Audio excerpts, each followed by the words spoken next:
The following is a non-profit fan-based audio drama. Imaginary Friends is owned by TerryBrooks and Del Rey Publishing. Please support the official release.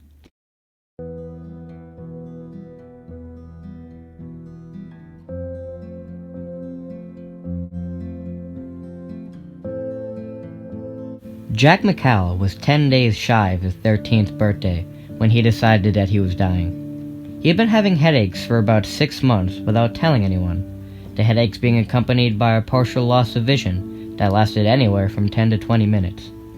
He hadn't thought much about it since it only happened once in a while, believing that it was simply the result of eye strain. After all, there was a lot of homework assigned in the 7th grade.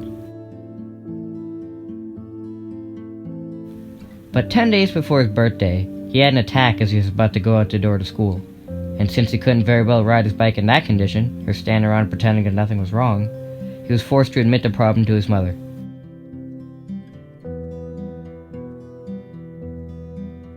His mother made an immediate appointment with Dr. Muller, the family pediatrician, for that afternoon, sat Jack down till his vision cleared and drove him to school, asking him all the way there if he was alright and calling him Jackie until he thought he would scream.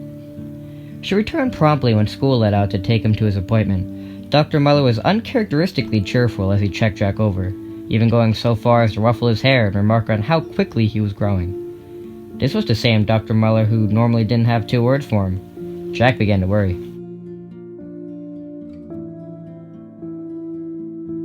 When the doctor was finished, he sent Jack and his mother over to the hospital for further tests. The tests included x-rays, blood workups, an EKG, and a barrage of other examinations, all of which were administered by an uncomfortably useful collection of nurses. Jack endured the application of cold metal implements to his body, let himself be struck repeatedly with needles, breathed in and out, lay very still, jumped up and down, and mostly waited around in empty, sterile examination rooms. When the tests were all done, he was sent home knowing nothing more than he had when he arrived, beyond the fact that he did not care ever to go through such an ordeal again. That night, while he was upstairs in his room fiddling with his homework and listening to his stereo, Dr. Muller paid a visit to his house. His parents didn't call for him, but that didn't stop him from being curious. He slipped down the stairway to the landing and sat there in the dark on the other side of the half wall above the living room while Dr. Muller and his parents spoke in hushed tones.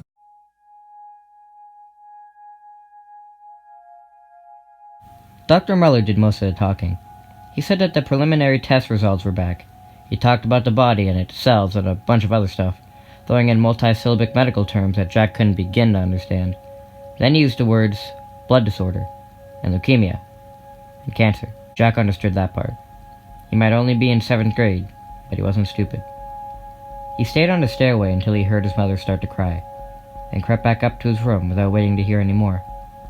He sat there, staring at his unfinished homework, trying to decide what he should be feeling. He didn't seem to feel anything. He heard Dr. Muller leave, and then his parents came up to see him. Usually, they visited him individually. When they both appeared, it was serious business.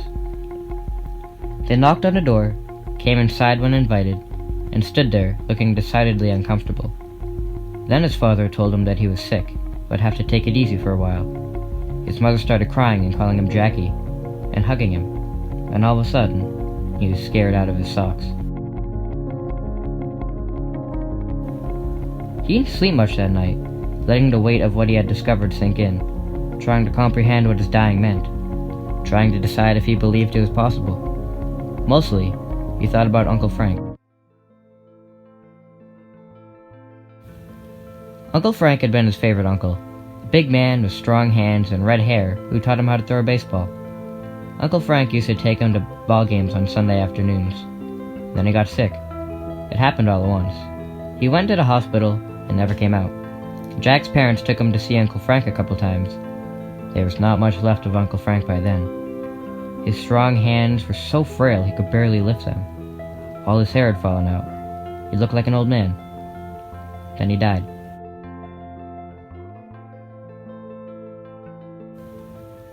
No one came right out and said it, but Jack knew what had killed him. And he had always suspected, deep down, where you hid things like that it might someday kill him too.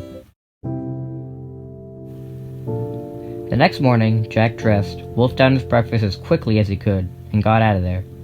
His parents were behaving like zombies. Only his little sister Abby was acting as if everything was alright, which was the way she always acted since she was only 8 and never knew what was going on anyway.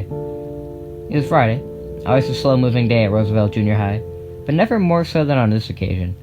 The morning seemed endless, and he didn't remember any of it when it was finally over. He trudged to the lunchroom, found a seat off in the corner where he could talk privately, and told his best friend Waddy Wadsworth what he had discovered. Reynolds Lucius Wadsworth III was Waddy's real name, the result of a 3-generation tradition of unparalleled cruelty in the naming of firstborn boys. No one called Waddy by his real name, of course, but they didn't call him anything sensible either. It was discovered early on that Waddy lacked any semblance of athletic ability. He was the kid who couldn't climb to knot a rope or do chin-ups or high jump when the bar was only 2 feet off the ground. Someone started calling him Waddy, and the name stuck. It wasn't that Waddy was fat or anything, he was just earthbound. He was also a good guy. Jack liked him because he never said anything about the fact that Jack was only a little taller than most fire hydrants and a lot shorter than most girls. You look okay to me, Waddy said after Jack had finished telling him he was supposed to be dying. I know I look okay. Jack frowned at his friend impatiently. This isn't the kind of thing you can see, you know. You sound okay too. Waddy took a bite out of his jelly sandwich. Does anything hurt? Jack shrugged. Just when I have the headaches. Well, you don't have them more often now than you did 6 months ago, do you? No. They don't last any longer now than they did then, do they?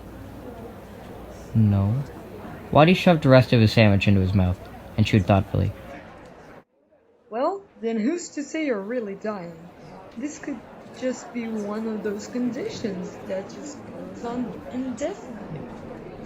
Meantime, they might find a cure for it. They're always finding cures for this kind of stuff. He chewed some more. Anyway, maybe the doctor made a mistake. That's possible, isn't it? Jack nodded doubtfully. The point is, you don't know for sure. Not for sure. Waddy cocked his head. Here's something else to think about. They're always telling someone or other they're going to die, but then they don't. People get well all the time just because they believe they can do it. Sometimes believing is all it takes. He gave Jack a lopsided grin. Besides, no one dies in 7th grade. Jack wanted to believe that. He spent the afternoon trying to convince himself. After all, he didn't personally know anyone his age who had died. The only people he knew who had died were much older, even Uncle Frank. He was just a kid. How could he die when he still didn't know anything about girls? How could he die without ever having driven a car? It just didn't seem possible. Nevertheless, the feeling persisted that he was only fooling himself. It didn't make any difference what he believed. It didn't change the facts. If he really had cancer, believing he didn't wouldn't make it go away. He sat through his afternoon classes, growing steadily more despondent, feeling helpless and wishing he could do something about it.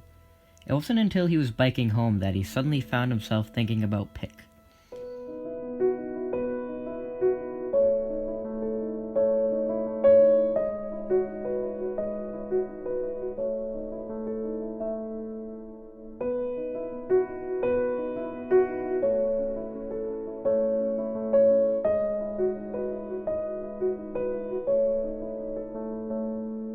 The McCall house was a large, white shingle-shake rambler that occupied almost an acre of timber bordering the north edge of Sinisippi Park. The Sinisippi Indians were native to the area, and several of their burial mounds occupied a fenced-off area situated in the southwest corner of the park under a cluster of giant maples. The park was more than 40 acres end to end, most of it woods, the rest consisting of baseball diamonds and playgrounds. The park was bordered on the south by the Rock River, on the west of Riverside Cemetery, and on the north and east of the private residences of Woodlawn. It was a sprawling preserve filled with narrow, serpentine trails, thick strands of scrub-choked pine, and shady groves of maple, elm, and white oak. A massive bluff ran along the better part of its southern edge and overlooked the Rock River. Jack was not allowed to go into the park alone until he was out of 4th grade, not even beyond the low-maintenance bushes that grew where his backyard ended at the edge of the park. His father took him for walks sometimes, a bike ride now and then, and once in a while his mother even came along. She didn't come often though, because she was busy with Abby, and his father worked at the printing company and was usually not home until after dark. So for a long time, the park remained a vast, unexplored country that lay just out of reach and whispered enticingly in Jack's youthful mind of adventure and mystery. Sometimes, when the lure was too strong, he would beg to be allowed to go into the park by himself. Just for a little ways, just for a few tiny minutes. He would pinch his thumb and index finger close together to emphasize the smallness of this request. But his mother's reply was always the same. His own backyard was park enough for him. Things have a way of working out though, and the summer before he entered 2nd grade, he ended up going into the park alone in spite of his parents. It all came about because of Pick. Jack was playing in the sandbox with the toy trucks on a hot July afternoon when he heard Sam whining and barking at something just beyond the bushes.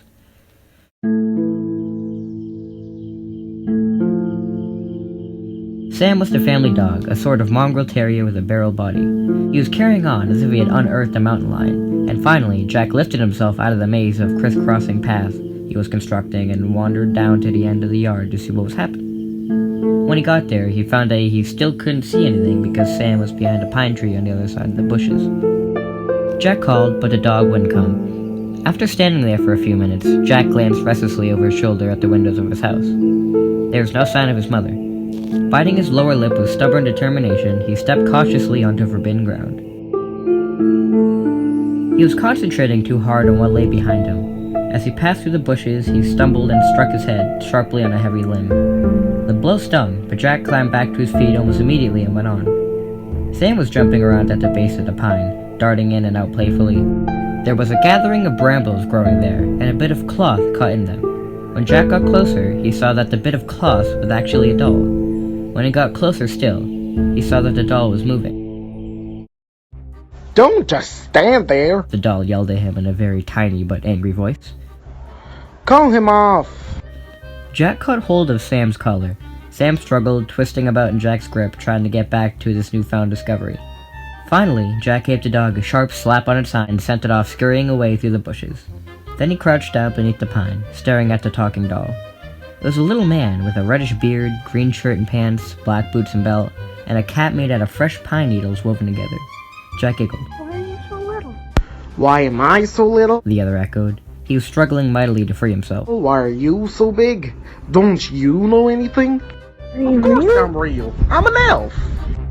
Jack cocked his head. Like in fairy tales? The elf was flushed redder than his beard. "No, not like the fairy tales. Since when do fairy tales tell the truth about elves? I suppose you think elves are just cute little wood folk who spend their lives prancing around in the moonlight? Well, we don't. We work." Jack bent close so he could see better. What do you work at? "Everything." The elf was apoplectic, You're funny. Jack said, rocking back on his heels. What's your name? "Pick. My name's Pick. Muttered the elf. He twisted some more and finally gave up. What's yours?" Jack. Jack Andrew McCall. "Well, look, Jack Andrew McCall. Do you think you could help me out of these brambles? It's your fault, after all, that I'm in them in the first place. That is your dog, isn't it? Well, your dog was sneaking around while I was working, and I didn't hear him. He barked and frightened me so badly I got myself caught. Then he began sniffing and drooling all over me, and I got tangled up even worse. He took a deep breath, calming himself. So how about it? Will you help me?" Sure. Jack agreed at once. He started to reach down, and Pick cried out. "Be careful with those big fingers of yours. You could crush me. You're not a clumsy boy, are you? You're not one of those boys that goes around stepping on ants?" Jack was pretty good with his hands, and he managed to free the elf in a matter of seconds with little or no damage to either from the brambles. He put Pick on the ground in front of him and sat back. Pick brushed at his clothes, muttering inaudibly. Do you live in the park? Jack asked. Pick glanced up, sour-faced once more. His pine needle cap was askew. "Of course I'll live in the park. How else could I do my work if I didn't?" He jabbed out with one finger. "Do you know what I do, Jack Andrew? I look after this park. This whole park. All by myself. That is a terrible responsibility for a single elf." Jack was impressed. How do you look after it? Pick shoved the cap back into place. "Do you know what magic is?" Jack scratched a mosquito bite on his wrist. It turned Cinderella into a fairy princess. He answered doubtfully. Good gosh golly, are they still telling that old saw? When are they ever going to get this fairy tale business right? They keep sticking to those ridiculous stories about wicked stepmothers, would-be princesses, and glass slippers at a royal ball. As if a glass slipper will last 5 minutes on the dance floor. He jumped up and down so hard that Jack started. I could tell them a thing or two about real fairy tales. I could tell them some stories that will raise the hair on the backs of their necks. He stopped, suddenly aware of Jack's consternation. Oh, never mind. This business of fairy tales just happens to be a sore subject with me. Now, about what I do, Jack Andrew, I keep the magic in balance, is what I do. There's magic in everything, you know, from the biggest old oak to the smallest blade of grass, from ants to elephants, and it all has to be kept in balance, or there's big trouble. That's what elves really do, but there's not enough of us to be everywhere, so we concentrate on the places where the magic is strongest, and most likely to cause trouble, like this park. He swept the air with his hand. There's lots of troublesome magic in this park. Jack followed the motion of his hand and then nodded. It's a big place. Too big for most elves, I'll have you know. Pick announced. Want to see how big? Jack nodded yes and shook his head no, all in the same motion. He glanced hurriedly over his shoulder, remembering anew his mother. I'm not supposed to go into the park. He explained. I'm not even supposed to go out of the yard. Oh, Said Pick quietly. He rubbed his red-bearded chin momentarily, then clapped his hands. well, a touch of magic will get the job done and keep you out of trouble at the same time. Here, pick me up. Put me in your hand. Gently, boy. There. Now let me sell myself. Keep your hand open. Palm up. Don't move. Now close your eyes. Go on, close them. This won't hurt. Close your eyes and think about the park. Can you see it? Now watch. Something warm and syrupy drifted through Jack's body, starting at his eyes and working its way downward to his feet. He felt Pick stir.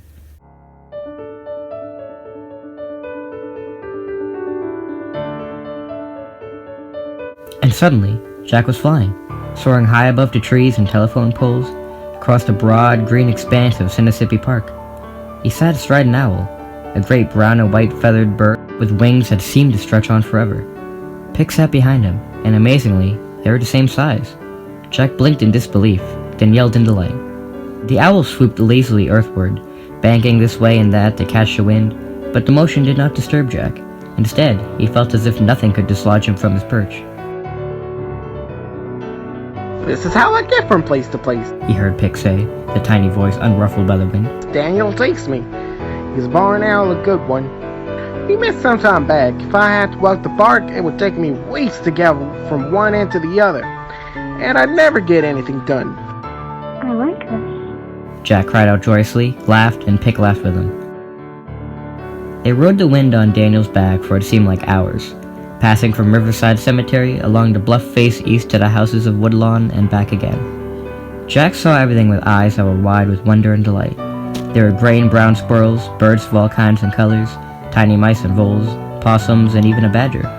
There were a pair of deer in a thicket down along the riverbank, a fawn and his mother, slender and delicate, their stirrings barely visible against the trees. There were hairy old pines with their needled burrs interlaced like armor over secretive earthen floors, towering oaks and elms sticking out of the ground like massive spears, deep hollows and ravines that collected dried leaves and shadows, and inlets and streams filled with lily pads, frogs, and darting tiny fish. But there's more than that for a boy you could imagine. There are castles and forts behind every old log. There are railroads with steam engines racing over ancient wooden bridges where the streams grew too wide to ford. There were pirate dens and caves of treasures. There were wild ponies that ran faster than the wind and mountain cats as sleek as silk.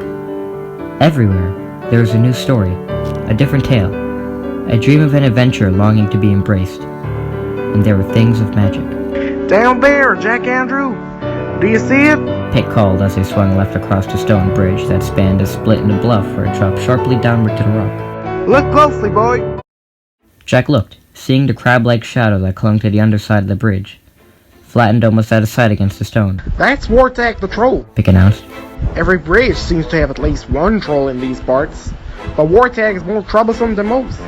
If there's a way to unbalance the magic, Wartag will find it. Much of my own work is spent on doing this. Daniel took them down close to the bridgehead, and Jack saw Wartag inch farther back into the shadow. Jack could still see the crooked body covered with patches of black hair and the mean-looking red eyes that glittered like bicycle reflectors. Daniel screamed, and Wartag shrank away. Wartag doesn't care much for owls. Pick said to Jack, then shouted something spiteful at the troll before Daniel wheeled them away. They flew on to a part of the park they had not visited yet, a deep woods far back in the east central section, where the sunlight seemed unable to penetrate, and all was cloaked in shadow. Daniel took them down into the darkness, a sort of gray mistiness that was filled with silence and the smell of rotting wood. Pick pointed ahead, and Jack followed the line of his finger warily. There stood the biggest, shaggiest tree that he had ever seen, a monster with crooked limbs, splitting bark and craggy boles that seemed waiting to snare whatever came into its path. Nothing grew about it. All the other trees, all the brush and the grasses were cleared away. What is it? He asked Pick. Pick gave him a secretive look. That, young Jack Andrew, is the prison, now and forevermore, of the Dragon Desperado. What do you think of it? Jack stared. A real dragon? As real as you and I. And very dangerous, I might add. Too dangerous to be let loose, but at the same time, too powerful to destroy. Can't be rid of everything that frightens or troubles us in this world. Some things we simply have to put up with. Dragons and trolls among them. Trolls aren't half as bad as dragons, of course. Trolls cause mischief when they're on loose, but dragons upset the apple cart. They are a powerful force, Jack, Andrew. Why, just their breath alone can foul the air for miles. And the imprint of a dragon's paw will poison whole fields. Some dragons are worse than others, of course. Desperado's one of them. He paused, and his eyes twinkled as they found Jack's. All dragons are bothersome, but Desperado's the worst. Now and again he breaks free, and then there's the very devil to pay. Fortunately, that doesn't happen too often. When it does, someone simply has to lock Desperado away again, and that takes a very special kind of magic. Daniel lifted suddenly and bore them away, skying out of the shadows and the gray mistiness, breaking free of the gloom. The sun caught Jack in the eyes with a burst of light that momentarily blinded him. Jackie? He thought he heard his mother calling. He blinked. Jackie? Where are you? It was his mother. He blinked again and found himself sitting alone beneath the pine, one hand held out before him, palm up. The hand was empty. Pick had disappeared. He hesitated, heard his mother call again, then climbed hurriedly to his feet and scurried for the bushes at the end of his yard. He was too late getting there to avoid being caught. His mother was alarmed at first when she saw the knot on his forehead, and angry when she realized how it had happened. She bandaged him up, then sent him to his room. He told his parents about Pick during dinner. They listened politely, glancing at each other from time to time, and told him everything was fine. It was a wonderful story, but that sometimes bumps on the head make us think things had happened that really hadn't. When he insisted that he had not made the story up, that it had really happened, they smiled some more and told him that they thought it was nice he had such a good imagination. Try as he might, he couldn't convince them that he was serious, and finally, after a week of listening patiently to him, his mother sat down in the kitchen with cookies and milk one morning and told him she had heard enough. All little boys have imaginary friends. Jackie, that's part of growing up. An imaginary friend is somebody who little boys can talk to about their troubles when no one else will listen. Someone they can tell their secrets to when they don't want to tell anyone else. Sometimes they can help a little boy get through some difficult times. Pick is your imaginary friend, Jackie. But you have to understand something. A friend like Pick belongs just to you, not to anyone else. And that's the way you should keep it. He looked for Pick all that summer and into the fall, but he never found him. When his father took him into the park, he looked for Wartag under the old stone bridge. He never found him either. He checked the skies for Daniel, but never saw anything bigger than a robin. When he finally persuaded his father to walk all the way back into the darkest part of the woods, an effort that had his father using words Jack had not often heard him use before, there was no sign of the tree that imprisoned Desperado. Eventually, Jack gave up looking. School and his friends claimed his immediate attention. Thanksgiving rolled around, and then it was Christmas. He got a new bike that year, a two-wheeler without training wheels, and an electric train. He thought about Pick, Daniel, Wartag, and Desperado from time to time, but the memory of what they looked like began to grow hazy. He forgot many of the particulars of his adventure that summer afternoon in the park, and the adventure itself took on the trappings of one of those fairy tales picked and tested so. Soon, Jack pretty much quit thinking about the matter altogether. He had not thought about it for months until today. He wheeled his bike up the driveway of his house, surprised that he could suddenly remember all the details he had forgotten. They were sharp in his mind again, as sharp as they had been on the afternoon they had happened. If they had happened. If they had really happened. He hadn't been sure for a long time now. After all, he was only a little kid then. His parents might have been right. He might have imagined it all. But then why was he remembering it so clearly now? He went up to his room to think, came down long enough to have dinner, and quickly went back up again. His parents had looked at him strangely all during the meal, checking, he felt, to see if he was showing any early signs of expiring. It made him feel weird. He found he couldn't concentrate on his homework, and anyway, it was Friday night. He turned off the music on his tape player, closed his books, and sat there. The clock on his nightstand ticked softly as he thought some more about what had happened almost 7 years ago. What might have happened, he corrected. Although the more he thought about it, the more he was beginning to believe it really had.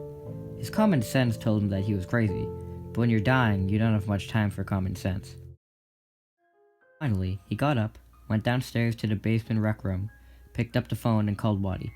His friend answered on the second ring. They talked about this and that for 5 minutes or so, and then Jack said, "Waddy, do you believe in magic?" Waddy laughed. Like in the song? No, like in conjuring. You know, spells and such. What kind? Yeah? What kind? There's different kinds, right? Black magic and white magic, witches brew, horrible old New England curses, fairies and elves. That kind. Fairies and elves. Do you think there might be magic like that somewhere? Are you asking me if I believe in fairies and elves? Jack hesitated. Well, yeah. No. Not at all, huh? Look, Jack, what's going on with you? You're not getting strange because of this dying business, are you? I told you not to worry about it. I'm not. I was just thinking. He stopped, unable to tell Waddy exactly what he was thinking, because it sounded so bizarre. He never told anyone after his parents about Pick. There was a thoughtful silence on the other end of the line. If you're asking me whether I think there's some kind of magic out there that saves people from dying, then I say yes, there is. That wasn't exactly what Jack was asking, but the answer made him feel good anyway. Thanks, Waddy. Talk to you later. He hung up and went back upstairs. His father intercepted him on the landing and called him down again. He told Jack he had been talking with Dr. Muller. The doctor wanted him to come into the hospital on Monday for additional tests. He might have to stay for a few days. Jack knew what that meant. He would end up like Uncle Frank. His hair would fall out. He would be sick all the time. He would waste away to nothing. He didn't want any part of it. He told his father so, and without waiting for his response, ran back up to his room, shut the door, undressed, turned off the lights, and lay shivering in his bed in the darkness. He fell asleep for a time, and it was after midnight when he came awake again. He had been dreaming, but he couldn't remember what the dreams were about. As he lay there, he thought he heard someone calling for him. He propped himself up on one arm and listened to the silence. He stayed that way for a long time thinking. Then he rose, dressed in jeans, pullover and sneakers, and crept downstairs, trying hard not to make any noise. He got as far as the back porch. Sam was asleep on the threshold, and Jack didn't see him. He tripped over the dog and went down hard, striking his head on the edge of a table. He blacked out momentarily, then his eyes blinked open. Sam was cowering in one corner, frightened half to death. Jack was surprised and grateful that the old dog wasn't barking like crazy. That would have brought his parents awake in a minute. He patted Sam's head reassuringly, pulled on his windbreaker, and slipped out through the screen door. Silence enveloped him. Jack crossed the damp green carpet of the backyard on cat's feet, pushed through the bushes at its end, and went into the park. It was a warm, windless night, and the moon shone full and white out of a cloudless sky, its silver light streaming down through breaks in the leafy trees to chase the shadows. Jack breathed the air and smelled pine needles and lilacs. He didn't know what he would tell his parents if they found him out there. He just knew he had to find Pick. Something inside whispered that he must. He reached the old pine and peered beneath its spiky boughs. There was no sign of Pick. He backed out and looked about the park. Crickets chirped in the distance. The baseball diamond stretched away before him east to the wall of the trees where the deep woods began. He could see the edge of the river bluff south, a ragged tear across the night sky. The cemetery was invisible beyond a rise at a park west. Nothing moved anywhere. Jack came forward to the edge of the nearest ball diamond, anxious now, vaguely uneasy. Maybe this was a mistake. Then a screech shattered the silence, and Jack caught sight of a shadow wheeling across the moonlight overhead. "Daniel!" he shouted. Excitement coursed through him. He began to run. Daniel was circling ahead, somewhere over the edge of the bluff. Jack watched him dive and soar skyward again. Daniel was directly over the old stone bridge where Mortag lived. As he came up to the bridge, he slowly, rarely, remembering anew the troll's mean-looking eyes. Then he heard his name called, and he charged recklessly ahead. He skidded down the dampening slope by the bridge's west support and peered into the shadows. Jake Andrew McCall, where have you been, boy? He heard Pick demand without so much as a perfunctory hello. I've been waiting for you for hours. Jack couldn't see him at first and groped his way through the blackness. Over here, boy. His eyes began to adjust, and he caught sight of something hanging from the underside of the bridge on a hook, close against the support. It was a cage made out of stone. He reached for it and tilted it slightly so that he could look inside. There was Pick. He looked exactly the same as he had those 7 years past. A tiny man with a reddish beard, green trousers and shirt, black belt and boots, and a peculiar hat of woven pine needles. It was too dark to be certain whether or not his face was fleshed, but he was so excited that Jack was certain that it must be. He was dancing about on one foot and then the other, hopping up and down as if his boots were on fire. "What are you doing in there?" Jack asked him. What does it look like I'm doing here? Taking a bath? Pick's temper hadn't improved any. Now listen to me, Jack Andrew, and listen carefully, because I haven't time to say this more than once. Pick was animated, his tiny voice shrill. Wartag set a snare for me, and I blundered into it. He set such snares constantly, but I'm usually too clever to get trapped in them. This time he caught me napping. He locked me in this cage earlier tonight and abandoned me to my fate. He has gone into the deep woods to unbalance the magic. He intends to set Desperado free. He jabbed at Jack with his finger. You have to stop him. Jack started. "Me?" Yes, you. I don't have the means. Locked away in here. "Well, I'll set you free then." Pick shook his head. Afraid not. There's no locks or keys to a troll cage. You just have to wait until it falls apart. Doesn't take long. Day or two at most. Wouldn't matter if you did free me anyway. An elf locked in a stone cage loses his magic for a moonrise. Everyone knows that. Jack gulped. "But, Pick, I can't." Quit arguing with me. Take this. He thrust something through the bars of the cage. It was a tiny silver pin. Fasten it to your jacket. As long as you wear it, I can see what you see and tell you what to do.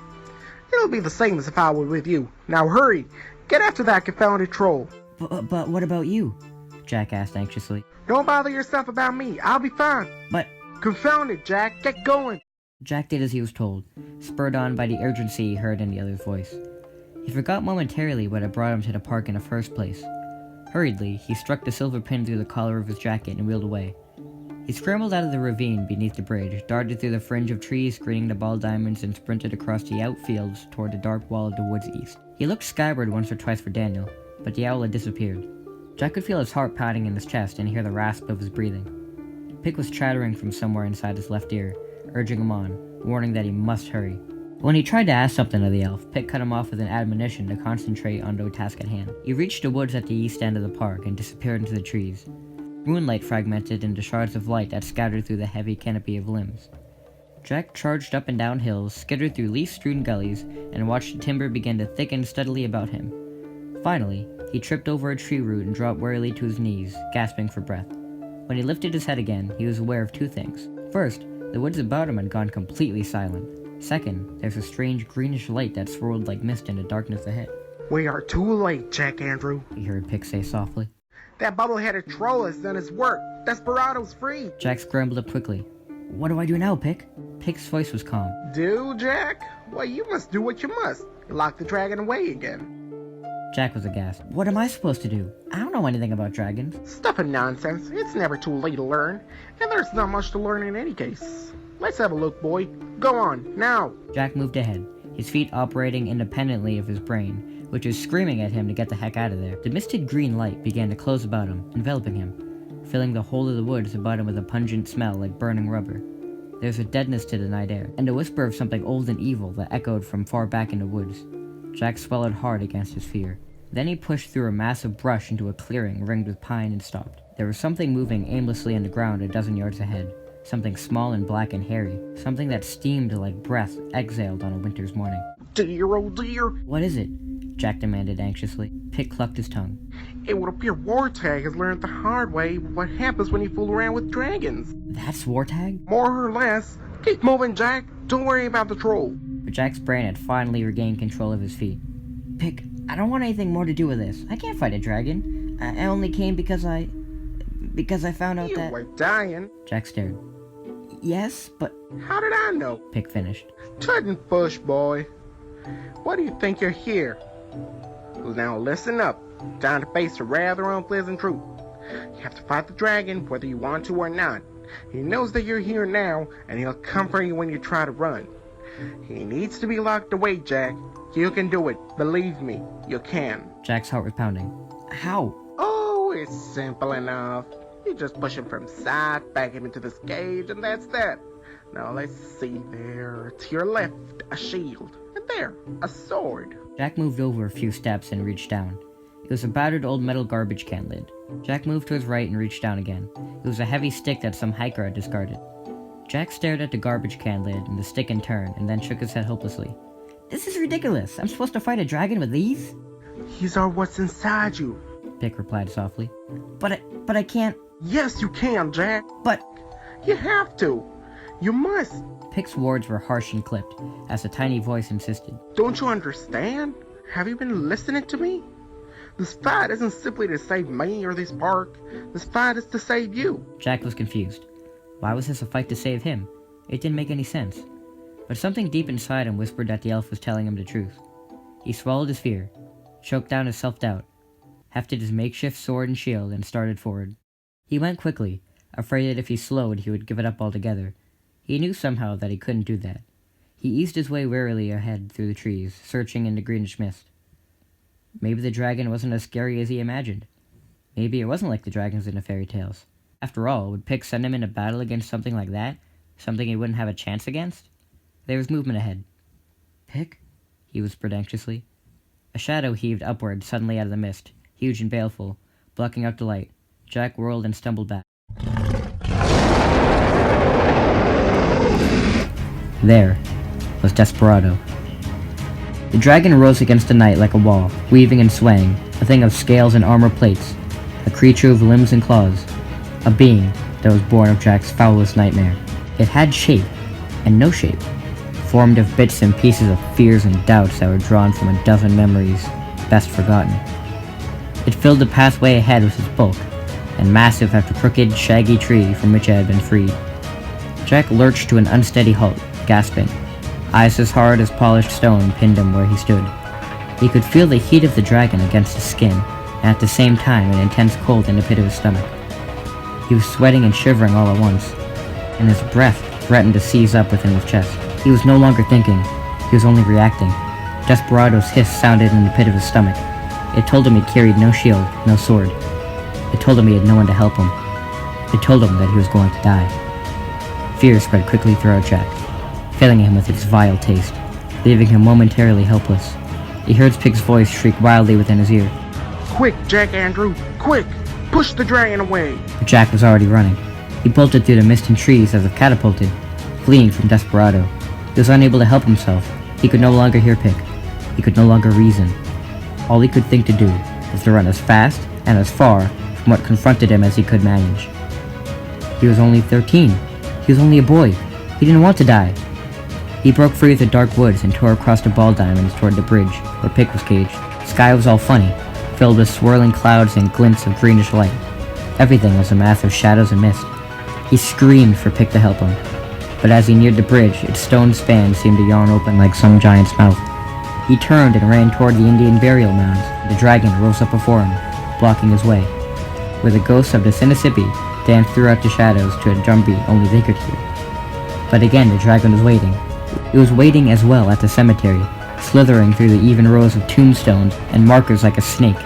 It was waiting amid the shrub-lined houses of woodlawn. Wherever Jack turned, wherever he fled, Jack ran from one end of the park to the other, and everywhere the dragon Desperado was raiding. Pick! He screamed over and over, but there was no answer. When he finally thought to look down for the silver pin, he discovered that he had lost it. Oh, Pick! He sobbed. Finally, he quit running. too exhausted to go on. He found himself back within the deep woods, wherever he had started. He had been running, yet he hadn't moved at all. Desperado was before him still, a monstrous, shapeless terror that he could not escape. He could feel the dragon all around him, above and below, and even within. The dragon was inside his head, crushing him, blinding him, stealing away his life, like a sickness. He gasped in sudden recognition, like the sickness that was killing him. "This fight is to save you," Pickett told him. The elf's words came back to him, their purpose and meaning revealed with a clarity that was unmistakable. Jack went a little bit crazy then. He cried out, overwhelmed by a rush of emotions he could not begin to define. He shed his fear as he wore a burdensome coat and charged Desperado, heedless now of any danger to himself, blind to the dragon's monstrous size. To his astonishment, the walking stick and the garbage can lid flared white with fire that turned into the sword and shield he had been promised. He could feel the fire spread from them into him, and it felt as if he had been turned to iron as well. He flung himself at Desperado, hammering into the dragon with his weapons. "Push him back! Lock him away!" The great, gnarled shapes of the dragon and tree seemed to join. Night and mist closed about. He was swimming through a fog of jagged images. He heard sounds that might have come from anywhere, and there was within him a sense of something yielding. He thrust out, feeling Desperado give way before his attack. The feeling of heat, the smell of burning rubber, the scrape of scales and armor plates intensified and filled his senses.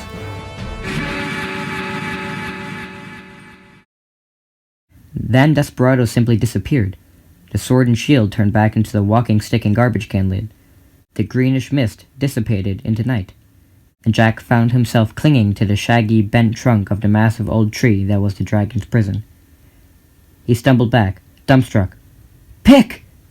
he shouted one final time, but there was no answer. Then everything went black. He was in the hospital when he came awake. His head was wrapped with bandages and throbbed painfully. When he asked, one of the nurses on duty told him it was Saturday. He had suffered a bad fall off his back porch in the middle of the night, she said. And his parents hadn't found him until early this morning when they had brought him in. She added rather cryptically that he was a lucky boy. His parents appeared shortly after, both of them visibly upset, alternately hugging him and scolding him for being so stupid. He was still rather groggy and not much of what they said resonated. They left when the nurse intercepted, and he went back to sleep. The next day, Dr. Muller appeared. He examined Jack, grunted and muttered as he did so, drew blood, sent him down for x-rays, brought him back up, grunted and muttered some more, and left. Jack's parents came by to visit, and told him they would be keeping him at a hospital for a few more days, just in case. Jack told them he didn't want any therapy while he was there, and they promised they wouldn't be. On Monday morning, his parents and Dr. Muller came to see him together. His mother cried and called him Jackie, and his father grinned like the Cheshire Cat. Dr. Muller told him that the additional tests had been completed while he was asleep. The results were very encouraging. His blood disorder did not seem to be life-threatening. They had caught it early enough that it could be treated. "You understand, Jack. You'll have to undergo some mild therapy," Dr. Muller cautioned. "but we can take care of that right here. There's nothing to worry about." Jack smiled. He wasn't worried. He knew he was okay. He'd known it from the moment he'd pushed Desperado back into the tree. That was what the fight to lock away the dragon had been all about. It had been to lock away Jack's sickness. Jack wasn't sure whether or not Pick had really lost his magic that night, or simply let Jack think so. But he was sure about one thing. Pick had deliberately brought him back into the park and made him face the dragon on his own. That was the special magic that his friend had once told him would be needed. It was the magic that had allowed him to live. He went home at the end of the week and returned to school the next. When he informed Waddy Wadsworth that he wasn't dying after all, his friend just shrugged and said he told him so. Dr. Muller advised him to take it easy and brought him in for the promised therapy throughout the summer months. But his hair didn't fall out, he didn't lose weight, and the headaches and vision loss disappeared. Eventually, Dr. Muller declared him cured, and the treatments came to an end. He never saw Pick again. Once or twice, he thought he saw Daniel, but he wasn't certain. He looked for the tree that imprisoned Desperado, but he couldn't find it. He didn't look for Wartag at all. When he was a few years older, he went to work for the Park Service during the summers. It made him feel like he was giving something back to Pick. Sometimes, when he was in the park, he could sense the other's presence. It didn't matter that he couldn't see his friend. It was enough just to know that he was there. He never said anything to anyone about the elf, of course. He wasn't going to make that mistake again. It was like his mother had told him when he was little. A friend like Pick belonged only to him, and that was the way he should keep it.